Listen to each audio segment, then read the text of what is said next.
বিসমিল্লাহির রহমানির রহিম। ওজুর মুস্তাহাব কেইটা আর কি কি বলক আমি আরম্ভ করব। ওজুর মুস্তাহাব হল 5টা। প্রত্যেকটো অঙ্গ ধৌতে হফালর পৰা আরম্ভ করা। প্রত্যেকটো অঙ্গ ধৌতে প্রথমে হফালর পৰা আরম্ভ করা।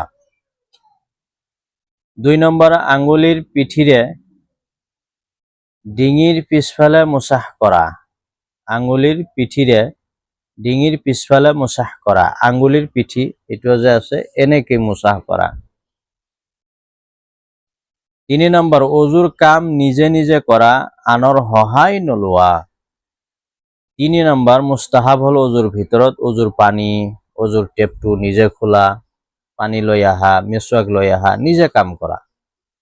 যে এনেকুৱা নহয় এই অজুৰ পানী লৈ আহা, এটো মুস্তাহাব নহয়, নিজে কাম কৰা মুস্তাহাব।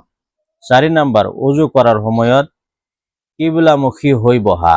অজু কৰাৰ সময়ত কিবলামুখী হৈ বহা, এটো হল অজুর ভিতরত মুস্তাহাব।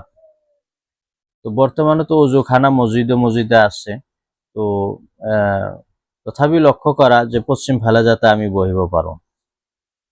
5 নম্বৰ পাক পবিত্ৰ আৰু ওখ ঠাইত বহি অজু কৰা। 5 নম্বরে অজুর মুস্তাহাবটো হল পাক পবিত্র আর ওখ ঠাইত বহি। যদি অজুখানা আছে তেনেহলে কোনো কথাই নাই, উখই আছে, পাক পবিত্রই আছে। যদি আমি অজুখানা নাই তেনেহলে পাক পবিত্র আর ওখ ঠাই লক্ষ্য করে আমি বহি অজু করাটো মুস্তাহাব। তালিমুল ইসলাম 2য় খণ্ডত এই অজুর মুস্তাহাব 5টা আছে, আপোনালোকে চাই লব। তো আশা কৰো ভিডিওটো ভাল লাগিলে লাইক কমেন্ট শেয়ার জরুর করিব ইনশাআল্লাহ।